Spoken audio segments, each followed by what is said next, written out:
명절이 되면 사람들이 다들 고향에 가고 부모님을 뵈러 가고, 또 요즘에는 그렇게도 하시더라고요.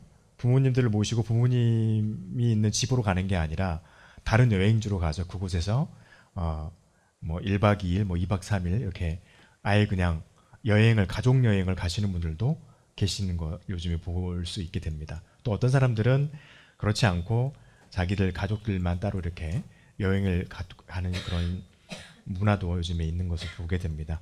공통적인 것은 어딘가 목적지를 향해서 가고 있다는 것이 상당히 공통적인 것 같습니다. 그래서 그들이 가는 그 목적지에 따라서 길도 달라지는 것을 볼 수 있습니다. 여러분, 우리 신앙도 목적지가 있습니다. 그 목적지를 위해서 가는 것이 신앙의 생활입니다. 그래서 그 목적지를 가기 위해서 우리가 가야 될 길이 있고 그 길이 우리에게 존재합니다. 그래서 오늘 제목에 있는 것처럼 유일하신 그 길을 하나님께서 우리로 알게 하셨습니다. 하나님께 갈 수 있는 우리의 목적지는 하나님께 나아가는 것인데, 하나님께 갈 수 있는 유일한 길은 우리가 잘 알고 있듯이 예수 그리스도를 의지하는 것뿐입니다. 간혹 사람들은 우리가 무엇인가를 하고 또 우리가 어떤 길을 찾아서 그 하나님께 나아가는 길, 내지는 하나님께 나아가는 것이 우리의 잘못된 것을 고치고 또 틀어져 있는 것들을 올바로 잡는 것이 목적이라고 알고 있어서 사람들이 사람의 힘으로, 과학의 힘으로, 의학의 힘으로 그것을 찾아가려고 열심히 합니다. 그런데 참 과학이 발전하면 발전할수록 사람들이, 오히려 과학자들은 더 많은 연구해야 될 만한 그런 것들이 더 많아진다? 이렇게 보는 게 맞을까요? 15년 전, 20여 년 전까지만 하더라도, 그러니까 2000년대 초반까지만 하더라도 우리의 몸을, 그러니까 모든 물질을 이루고 있는 최소의 단위는 원자라고 알고 있었습니다. 그런데 스위스에 있는 HNC죠. 입자 가속기를 통해서 입자를 빛의 속도 가까이 돌린 다음에 한 그 원자에다 충돌을 시켰더니 힉스라고 하는 77가지인가요? 제 기억으로 75가지인가요? 예, 힉스라고 하는 물질이 팡 터지면서 나왔다는 거예요. 원자로 끝날 줄 알았더니 원자가 깨지니까 그 안에서 또 뭔가가 폭발해서 나왔다는 겁니다. 그래서 과학자들이 그게 뭔지 모르니까 힉스라고 불렀다고 합니다. 그래서 그거 보면서 원자 안에 뭐가 또 있어요. 그래서 그게 전체인 줄 알았더니, 단 줄 알았더니 안에 가니까 또 있어요. 의학이 발전하면 발전할수록 정복할 수 있을 거라고 생각을 했더니 결국엔 정복하지 못하고 있는 것을 봅니다. 우리가 겪고 있는 코로나19도 마찬가지인 것이죠.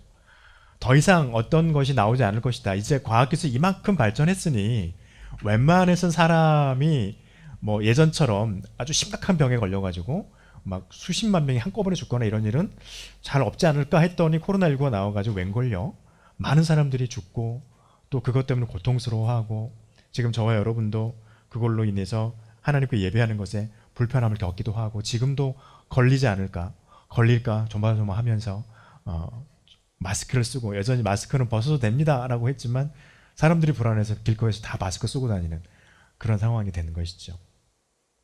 그래서 사람의 힘으로, 사람의 어떤 것으로 할 수 있을까, 갈 수 있지 않을까 라고 늘 생각해 보지만 결국에는 가지 못하는가고 하는 답을 내릴 수밖에 없는 겁니다. 그래서 성경은 말합니다. 하나님께 갈 수 있는 유일한 길은 예수 그리스도라고 말씀을 하십니다. 그래서 주님이 오늘 읽었던 우리의 본문에서도 그렇게 말하고 7절에서 나는 양의 문이라 라고 말씀을 하십니다. 그리고 또 말씀하시길 나는 양의 목자라 라고 말씀을 하고 계신 것을 우리가 발견해 볼 수 있습니다. 성경을 보면 성경은요, 늘 예수 그리스도를 통하지 않고서는 하나님께 갈 수 없다라고 하는 것을 계속해서 말해주고 있습니다. 이것은 다른 게 아니라 예수 그리스도를 아는 것으로 끝나는 것이 아니라 우리가 알고 있는 것처럼 예수 그리스도를 믿는 것이 우리에게 필요하다는 것입니다. 믿는다는 것은 어떤 것입니까? 예수님을 의지한다는 거잖아요. 예수님이 없으면 내가 하나님을 알고 하나님의 말씀을 안다 할지라도 하나님께 나아갈 수 없다라고 하는 것을 고백하는 것입니다. 근데 이것이 하나님께서 우리에게 허락하신 하나님께 올 수 있는 유일한 방법이라고 하는 것이죠. 그리고 주님 또 오늘 말씀하시죠. 8절에 보니까 나보다 먼저 온 자는 다 절도요 강도니라고 말씀을 하십니다. 주님께서 이 땅에 오시기 전에 메시아라고 말했던 사람들이 분명히 있었을 거예요. 당시에도. 그러니까 예수님이 와서 바리새인과 유대인들과 제사장들에게 내가 주님의 이름으로 너희들이 말하는 메시아다라고 말했을 때 콧방귀를 꼈을 수도 있었을 것입니다. 지금 여러분 우리의 상황은 어떻습니까? 주님께서 승천하시고 난 이후에 재림을 기다리고 있는 우리의 삶 속에 여전히 내가 메시아다, 내가 예수다, 내가 이 땅에 재림한 인간 예수다라고 하면서 말하는 사람들이 얼마나 많습니까? 그런데 오늘 10장 8절에서는 정확하게 말하고 있어요. 나보다 먼저 온 자는 다 누구라고요? 절도요 강도라는 것입니다. 그들이 온 이유는 10절에서 말씀하시죠. 도둑이 온 것은 도둑질 하려고 하는 것이고 그 사람을 죽이려고 하는 것이고 멸망시키려고 하는 것이라는 것입니다. 그래서 이 말씀이 우리에게 말씀해 주시는 것은 시대가 바뀌든 또 얼마만큼의 시간이 지나든 주님이 오시기 전까지 내가 예수 그리스도라고 하는 이름으로 이 땅에 온 내가 바로 예수다라고 한 사람들은 다 절도고 강도고 그들은 우리를 죽음으로 이끌어가는 사탄이라고 하는 것을 우리는 기억해야 할 것입니다. 또 한 가지요. 아까 우리가 예수 그리스도를 믿는다라고 하는 것은 그리스도를 의지하는 것이라고 말씀을 했습니다. 우리는 너무 잘 알아요. 예수 그리스도를 믿는 것은요. 8절에 보니까 그렇게 되어 있죠. 하반절에 양들은 그들의 소리를 듣지 아니하였다라고 말을 합니다. 그리고 나의 양들은 나의 소리를 듣는다. 10장 27절에 그렇게 말씀하시거든요. 내 양은 내 음성을 들으며 나는 그들을 알고 그들도 나를 따를 것이다 라고 주님이 말씀을 하고 있습니다. 이 말씀은요. 믿음은 하나님의 말씀, 예수 그리스도의 말씀을 듣는 것입니다. 그리고 듣는 것의 1차적인 것은 하나님의 말씀에 대한 지식과 또 그 하나님의 말씀에 대한 뜻을 우리가 인식하는 겁니다. 그런데 여기서만 끝나면 안 돼요. 우리의 믿음은 하나님의 말씀의 뜻과 그 지식을 인지한 이후에 그 다음이 중요합니다. 여러분 과학 시간에 소리새 말굽 실험하신 걸 아마 기억하실 거예요. 말굽을 하나 놔두고 소리새굽을 하나 놔두고 다른 소리새굽을 가지고 두드린 다음에 이 소리새를 두드리지 않은 소리새에다 가까이 갖다 대면요. 이쪽에 얻어맞지 않았던 두드리지 않았던 그 소리새가 가까이 오면 올수록 점점 공명을 일으키기 시작합니다. 그래서 나는 이 소리새를 두드리지 않았는데 내가 두드렸던 소리새를 가까이 대면 이 소리새도 소리를 내면서 우웅하고 우웁니다. 공명이죠. 그래서 그거를 음양학을 하는 과학자들은 음양학을 하는 사람들은 그렇게 말합니다. 일정 주파수대가 일정의 에너지를 갖고서 주변에서 울렸을 때 그 주파수대하고 같은 소리를 내는 그 같은 소리를 내는 것에 특화되어 있는 그 물질은 그 주파수가 헤르츠가 강하게 울리면 내가 여기에 에너지를 가하지 않았더라도 그 에너지를 받아서 여기도 같이 소리를 내기 시작한다. 공명이라는 것이죠. 여러분 믿음은 그거예요. 하나님의 말씀이 하나님의 뜻과 지식이 우리가 인지하게 되어지고 난 다음에 우리의 인격 속에 강하게 그 에너지가 전달되어졌을 때 하나님의 말씀에 우리가 공명하는 겁니다. 의지적으로 내가 그 말씀에 응답할 수도 있겠지만 의지가 아니라 하나님의 말씀의 그 은혜가 너무나 강력한 에너지가 우리에게 전달되어졌을 때 우리가 우리의 의식적이지 않고 그 하나님의 압도적인 말씀에 의해서 나도 모르게 아멘이라고 고백하게 되어지는 공명이라는 것이죠. 여러분 이것이 믿음이에요. 이렇게 되어졌을 때 우리가 예수 그리스도를 의지하는 사람이 된다라고 말할 수 있습니다. 그리고 왜 예수 그리스도라고 하는 그 유일한 길밖에 없느냐면요. 예수님은 뺏으러 온 사람이 아니라 주로 오신 분이기 때문에 그렇습니다. 두 부류가 나오잖아요. 주님의 이름으로 왔는데 주님 아닌 다른 사람이 와가지고 주님의 이름을 이렇게 도용해서 하는 사람들은 절도요 강도라는 것입니다. 목자로 왔어요. 목자로 왔는데 이리가 오고 사자가 오고 짐승이 와서 양들을 잡아먹으려고 장들을 죽이려고 뺏어가려고 하는데 그걸 온 것을 보고서 도망치는 목자가 있다는 것이죠. 이들은요, 양을 지키러는 왔으나 양이 죽는 것을 볼 때, 양이 위험에 처해 있을 때 이들은 도망가는 사람이라는 것입니다. 때로는 어떤 사람들은 양을 아예 죽이고 뺏어가려고 온 사람들이 목적이라는 것이죠. 그런데 주님은 우리에게 그렇게 오신 분이 아닙니다. 9절에서 말씀하시죠. 누구든지 나로 말미암아 문이니까 들어오면 구원을 얻을 거라는 것입니다. 주님이 우리에게 말씀하시는 것이죠. 여러분, 이것은요, 우리 인간의 입장에서는 하나님의 어마어마한 은혜입니다. 우리가 아까도 말씀드렸잖아요. 무슨 수를 써도 하나님에게 나아갈 수 없어요. 그런데 예수 그리스도 안에 구원을 하나님께서 우리가 얻을 수 있도록 허락해 주셨다고 하는 것입니다. 이것은 은혜입니다. 다른 게 아닙니다. 죄에 대한 문제를 해결해 주시는 거였죠. 우리는 압니다. 우리가 무엇인가를, 물론 사람들에게 잘못하고 있는 여러 가지 많은 그런 것들도 있지만 하나님 앞에 어찌 보면 그렇게 말할 때도 있지요. 우리가 뭘 잘못했다고, 우리를 죄인이라고 하십니까?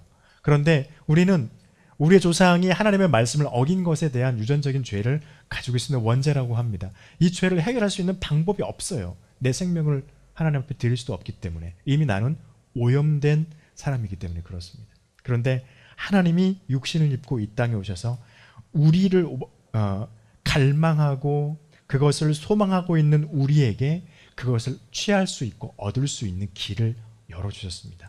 예수 그리스도 안으로 들어오면 되는 겁니다. 그것이 구원이죠.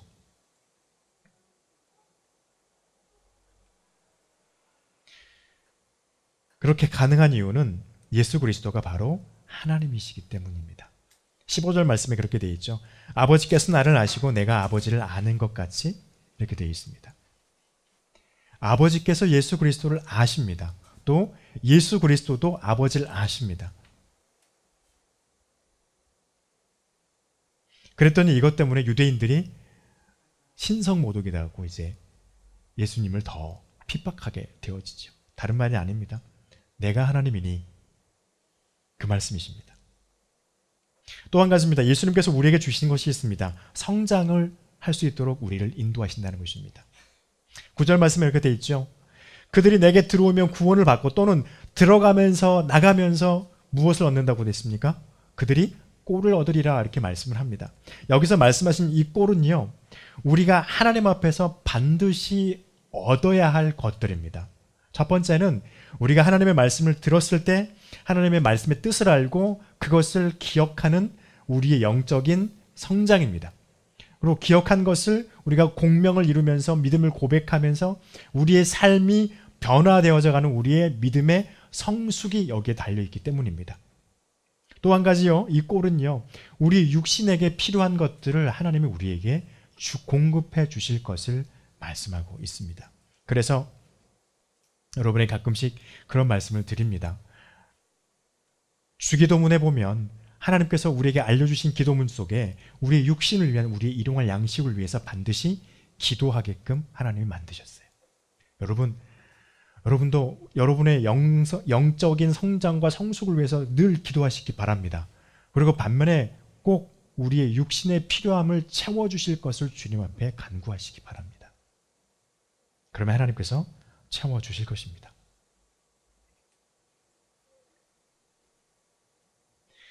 마지막으로는요, 양들이 예수님을 통하여서 어떤 일정한 장소로 들어가잖아요. 거기는 우리가 상상해 보면 양이 들어가는 문이 분명히 있을 거고, 그리고 문 주변으로 문의 끝과 문의 끝을 연결하는 울타리가 이렇게 쳐져 있을 겁니다. 그런데 간혹 우리가 믿음을 가지고 살아가면서 간혹 우리는 어떤 거에 집착하냐면요, 울타리에 집착할 때가 있어요. 그런데 주님은 말씀하십니다. 우리에게 알게 하시는 것은, 우리에게 중요한 것은 울타리가 아니라 예수님 그 자체가 중요합니다. 다시 말하면 목자가 중요하다는 것입니다. 여러분, 오늘 말씀에 싹꾼이 나오잖아요. 11절, 12절에 싹꾼은 목자가 아니요 양도 재앙이 아니라 라고 말합니다. 여러분, 이 싹꾼이든 선한 목자든 울타리가 쳐져 있는 한 장소에 양들이 들어갔어요. 문을 통해서 들어갔는데 문을 닫아놨어요. 그렇다고 해서 그 양들이 밤새 안전합니까?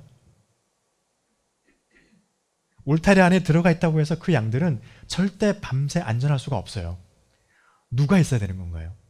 울타리에 들어와 있지만 거기에는 양을 지키는 양치기가 반드시 있어야 돼요. 왜냐하면 울타리가 있다 할지라도 그 울타리를 통해서 일이나 늑대나 양을 죽이고 또 먹이로 잡아갈 수 있는 수많은 동물들은 충분히 들어올 수 있습니다. 울타리는 아무 그런 뭐라 그럴까요? 완벽한 안전의 역할을 못한다는 건 아니지만 그 울타리가 있다 해도 그 사이를 통해서 얼마든지 양을 해칠 수 있는 동물들은 충분히 들어올 수 있는 것입니다. 그런데 그 양들이 밤새도록 안전할 수 있는 이유는요, 목자가 있기 때문입니다. 이 목자가 밤새가면서 이리 소리가 들어오면 그쪽에 가가지고 살피겠죠. 불을 켜놓고. 또 넘어왔다 그러면 다윗이 했던 것처럼 돌팔매질을 하면서 그 동물들을 쫓아내겠죠. 그러면서 이 양이 죽지 않도록 지킬 것입니다. 주님이 우리를 그렇게 지키고 계시다는 겁니다. 그래서 우리에게 중요한 거는요, 예수님 그 자체예요. 울타리가 절대 아니에요. 울타리는 뭘까요? 요즘 말로 따지면 울타리는 신앙 공동체일 수도 있어요. 교회일 수도 있어요. 울타리는 우리 엄마 아빠가, 우리 부모님들이, 우리 조상들이 그리스도를 믿고 있는 대대손손 믿음의 자손이니까 라고 하는 것이 우리의 울타리가 될 수도 있어요. 그런데 그 울타리는 사단 앞에, 짐승들 앞에 아무것도 안 된다는 것입니다.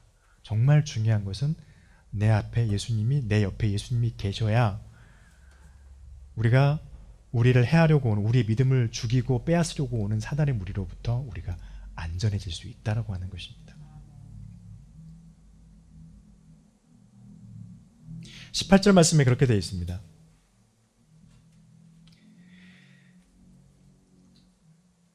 내 양을 누군가 와서 내게서 뺏어갈 수 있는 사람이 없어요. 왜요? 주님은 하나님이시기 때문에. 그 누구도, 사탄도 우리에게 와서 하나님의 자녀된 우리를 빼앗아갈 수는 없습니다. 다만 어떻다는 것입니까? 내게 온 그 양을 내 양이라고 할 권세도 내게 있고 그를 버릴 권세도 내게 있다는 거예요. 여러분, 이 말이 엄청 우리에게 중요합니다. 그래서 우리는 울타리에 집중하는 것이 아니라요, 예수 그리스도 자체에 집중해야 됩니다. 주님을 바라보는 그 눈을 잃어버리면 안 되는 거예요. 그런데 이 말씀이 무슨 말씀일까요? 나는 버릴 권세도 있고 다시 얻을 권세도 있다. 이 말은 그 말과 같습니다. 성령이 그 안에 역사하지 않으면 그가 아무리 하나님을 알고 예수 그리스도를 믿으려 한들 믿을 수 없다는 거예요. 성령의 역사는 하나님의 전적인 역사입니다. 그래서 우리가 가끔 그런 말씀을 드렸어요. 우리보다 성경을 더 많이 읽는 사람도 분명히 있어요. 안 믿는 사람들 중에. 성경을, 종교학자들, 이런 사람들, 성경이 어떤 건지 알고 싶어 성경을 우리보다 더 많이 읽고 있는 사람들도 분명히 있습니다. 오히려 어떤 사람들, 그런 사람들도 있습니다. 어떤 과학자들은 성경을 1년에 10번씩 읽는 사람도 있다고 하는 사람들도 가끔 있어요. 그런데 그들이 왜 하나님을 믿지 못하고 그들이 왜 예수 그리스도를 믿지 않고 있을까요? 이유는 한 가지입니다. 하나님이 그들에게 하나님의 성령을 허락하지 않기 때문입니다. 성경을 읽어도 또 어떤 은혜가 우리에게 닥쳐와도 하나님이 그들에게 성령을 허락하지 않으시면 성령께서 그들에게 오셔서, 우리에게 오셔서 성령이 우리에게 하시는 일은 무엇입니까? 예수 그리스도를 알고 믿음 안으로 들어올 수 있도록 하는 은혜를 허락하시는 분이 하나님의 성령이시거든요. 그런데 그 성령을 하나님께서 허락하지 않으면 그가 예수 그리스도를 알고 있지만 믿지 못하게 된다는 것입니다. 믿음 안으로 들어오지 못하게 된다는 것이죠. 우리 교회 안에서도 그런 게 상당히 중요합니다. 교회 안에 들어와서 하나님을 예배하는 자리에 앉아있지만 하나님의 성령이 그의 심령 가운데 들어와서 역사하지 않으시면 그가 믿음의 공동체 안에 있지만 믿음 안에 있지 않는 자가 된다는 것입니다. 주님의 이 말씀이 이 말씀입니다. 그래서 은혜를 베풀고 그에게 은혜를 주지 않고 결정하시는 분은 바로 예수 그리스도라고 하는 것입니다. 여러분, 이 말씀은 엄청 중요합니다. 그래서 이 말씀 때문에 나중에 어떤 일이 벌어질까요? 주님께서 재림하여서 이 땅에 오셔서 하나님의 심판이 벌어질 때 왼편에 서서 하나님이 나는 너를 모른다라고 하는 이들이 생긴다는 거예요. 오른편에 서서 하나님께서 사랑하는 나의 종이라고 칭찬하면서 너희는 나의 잔치에 들어와서 즐거움 가운데 있으라고 하나님의 나라로 들어갈 수 있는 자들이 갈라지게 된다는 것입니다. 이 모든 것이 전적으로 누구에게 달려 있습니까? 예수 그리스도에게 달려 있다는 것입니다. 그래서 우리는요, 예수 그리스도 그 길 안에 들어가서 성령을 통하여서 하나님 안에, 예수 그리스도 안에 있는 구원과 또 주님이 공급하시는 모든 것을 우리는 반드시 얻어서 그것을 받아 누려야만 합니다. 이것을 위해서 우리가 끊임없이 기도하며 하나님의 말씀에 집중하고 하나님의 것을 알아가고 우리가 믿음으로 주님 앞에 고백해내는, 우리의 인격으로 하나님 앞에 고백하는 저와 여러분의 믿음이 되시기를 간절히 축원합니다. 기도하겠습니다.